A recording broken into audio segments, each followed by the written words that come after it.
வணக்கம். நமது கால் தசைகளையும் இடுப்பையும் நன்கு வலுப்படுத்துவதற்கான ஒரு அற்புதமான பயிற்சி தான் இது. இந்த பயிற்சியை செய்யும் பொழுது மேலே எழும்பும்போது மூச்சை இழுத்து கொண்டும் கீழ் அமரும்போது மூச்சை விட்டும் செய்ய வேண்டும். இதை ஒரு நாளைக்கு 12 எண்ணிக்கையில் 3 முறை செய்தால் உங்களுக்கும் நல்ல பலன் கிடைக்கும். செய்து பாருங்கள். உடலை ஆரோக்கியமாக வைத்துக் கொள்ளுங்கள். நன்றி. வாழ்க வளம்.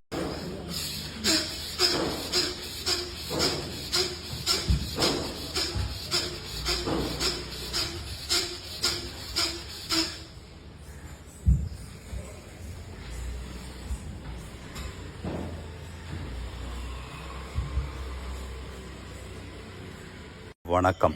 சக்கராசன பயிற்சியின் ஒரு விதம்தான் இது. இந்த பயிற்சியை ஊர்துவ முக தனுராசனம் என்றும் கூறலாம். இந்த பயிற்சியை நாம் தொடர்ந்து செய்வதால் நமது உடலின் நெகிழ்வுத்தன்மையும் பலமும் அதிகப்படும். இந்த பயிற்சியால் நமது மொத்த உடலும், அதாவது கால், கை, இடுப்பு என எல்லா உறுப்புகளும் வலுவடையும். இந்த பயிற்சியை பொறுமையாக நிதானமாக செய்து பாருங்கள். நல்ல பலனடையுங்கள். நன்றி. வணக்கம். உடற்பயிற்சி என்றால் நமது உடலின் வேகம், பலம், நெகிழ்வுத்தன்மை, speed, power, stamina, balance, flexibility என எல்லாவற்றையும் சார்ந்திருத்தல் வேண்டும். இதற்காக நமது பாரம்பரியத்தில் எத்தனையோ பயிற்சிகள் இருந்தாலும் அதை நாம் தெளிவான முறையில் கற்றுக்கொண்டு செய்தால் மட்டுமே நமக்கு நல்ல பலன் கிடைக்கும். நீங்களும் செய்து பாருங்கள். நன்றி. வாழ்க வளமுடன்.